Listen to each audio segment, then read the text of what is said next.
We'd like to revisit the deadly shootout in Jersey City yesterday. It really was unlike anything that many of us have ever seen. Watching it unfold back here in the newsroom was nerve-rattling to know that our colleagues were out there. Yeah, and they're here right now. We're concerned for the police and the community, but also our colleagues working to cover the story. CBS2 reporter Hazel Sanchez, and one you don't always see, photographer Ed Jackson, who does a lot of the tough work. Ed, you in particular, I think you were one of the first on the scene. What was that like? It was very intense.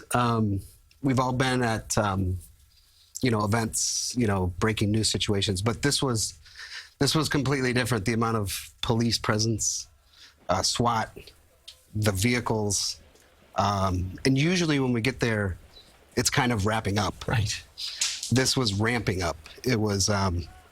We were close. I was close. I was a block and a half away. And it was right there. I could hear everything. And a lot of people talk about the gunfire and how rapid it was. It was. There was a few, maybe 10, 15 shots. Mm-hmm. But then that one big barrage was something that I'd never heard before. And Hazel, obviously you covered a lot of crime situations before. What were the two of you doing to keep yourself safe? I know it's always second nature when we get there. Oh, you think it's over, as Ed says. But that was a barrage. There was hundreds and hundreds of bullets coming sporadically. What were you guys doing? Were you like hiding around a wall or something like that? Well, for me, when we first got there, I didn't even know what it was. It sounded like firecrackers, and the windows of our car were closed. So I didn't think that actually was bullets. Like what he was saying, I thought it was over. We were communicating with each other, trying to figure out where each other was. And then, once you got there, you're so in a zone that you have to gather elements and report what you're seeing on the news that you're not even thinking about, am I in danger at this point? And that's something I'd like to discuss because, like emergency crews, when they show up to a scene, I'd like to share with our viewers that really we are in news mode. Yeah. Right. We sort of put our emotions aside and we just tell the story.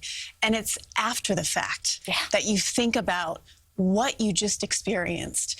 And that is when the emotion takes over. Oh, yeah. I don't think it... Here I go. Here's your emotion. When I was there, I interviewed a woman, Lourdes Lopez, and you might have seen her interview yesterday. And I remember how shaken up she was because she was trapped in a frozen zone alone and trying to reach her family. Thank you. And I just remember feeling so awful for her for what she had experienced. And it was at that point where I thought to myself, I just want to go home. I want to be able to go home to my kids. And thinking about that officer and then learning that he had 5 children, married, and, those kids don't get daddy coming home through the door and talking about his day. I actually thought about Ed, too, because he and I are pretty much best friends. We work very closely together, but he has 2 little boys. And I had texted him because we were keeping in touch, and he didn't respond for an hour. Oh, boy. And I was terrified.